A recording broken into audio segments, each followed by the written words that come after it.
자, 재판을 받고 있는 사람이 만약에 대통령이 되면 재판은 멈춥니까? 아니면 재판이 진행됩니까? 제가 예전에 임지봉 교수님 발언하신 공개 내용을 보니까 재판이 멈추지 않는다는 견해를 공개적으로 밝히셨어요.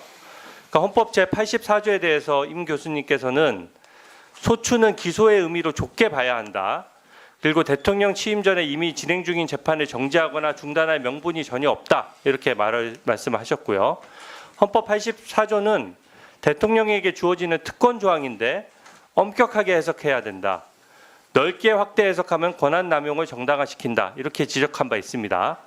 학자로서 법률적 견해는 계속 유지되고 있으십니까?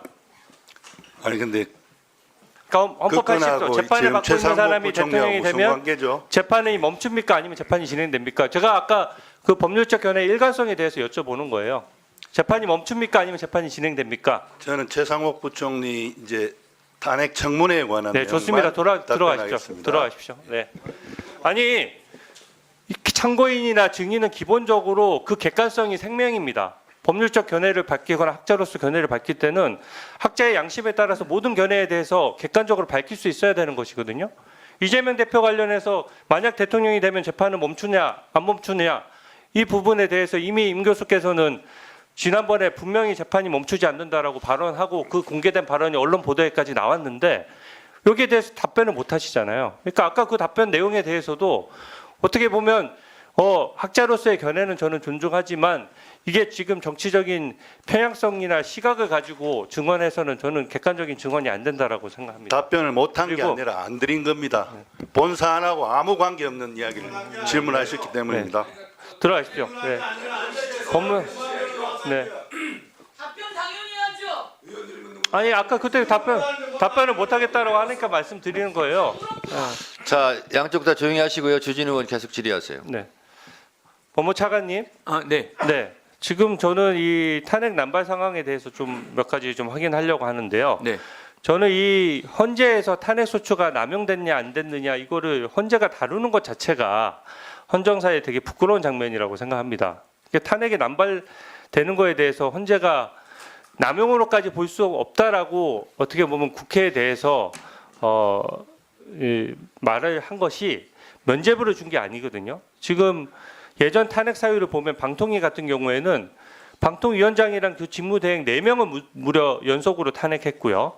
그럼으로써 방통위라는 그 큰 조직이 민생을 위해서 완전히 운영되지 못했습니다. 그리고 이동관 방통위원장 탄핵 사유에 대해서는 복사붙이기를 하다 보니까 검찰청법에 의해서 탄핵한다는 내용이 들어갔어요. 방통위원장을 검찰청법에 의해서 탄핵한다. 이게 되게 코미디 같은 얘기거든요. 그리고 법무부 장관 탄핵 사유에는 야당 대표인 이재명 전 대표를 노려봤다는 이유가 탄핵 사유로 버젓이 들어갔습니다. 또한 탄핵 비용도 문제예요. 이게 지금 그 탄핵 소추됐던 국무위원들이 일을 못한 상태에서 국민 혈세로 월급이 나가는 것도 문제인데 탄핵 소추 대리인단에 벌써 4억 6천만 원을 썼다는 거거든요. 그리고 탄핵 소추 대리인단에 이름만 올리면 지금 청년 변호인 같은 경우에는 굉장히 사건을 수임하지도 못하는 판국인데 여기는 이름만 올리면은 천만 원씩 계속 지급을 하는 겁니다. 저는 이게 문제라고 보는데 어떻게 보세요? 네.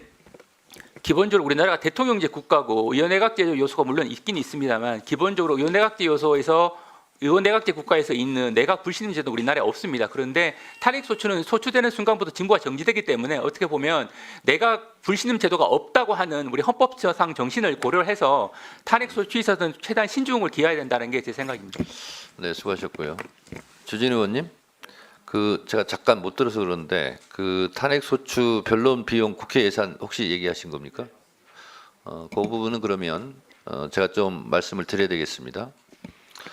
이번 윤석열 대통령 탄핵 소추 법률 대리인은 17명으로 했고요. 이 기준은 박근혜 탄핵 때 17명을 했습니다. 그리고 각 당에 변호사들을 추천하라고 의뢰를 했고요.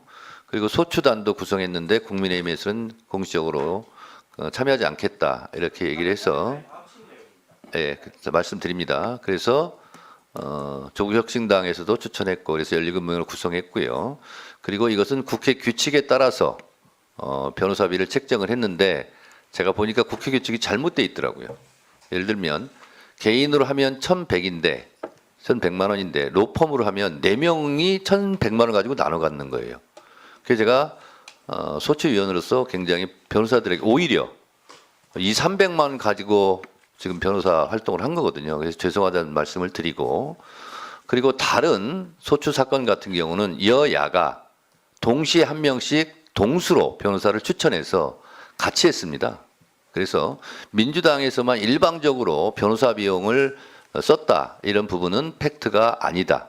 국민의힘이 추천한 변호사도 같은 수로 지금까지 탄핵 법률 대리인을 했다는 말씀을 드립니다.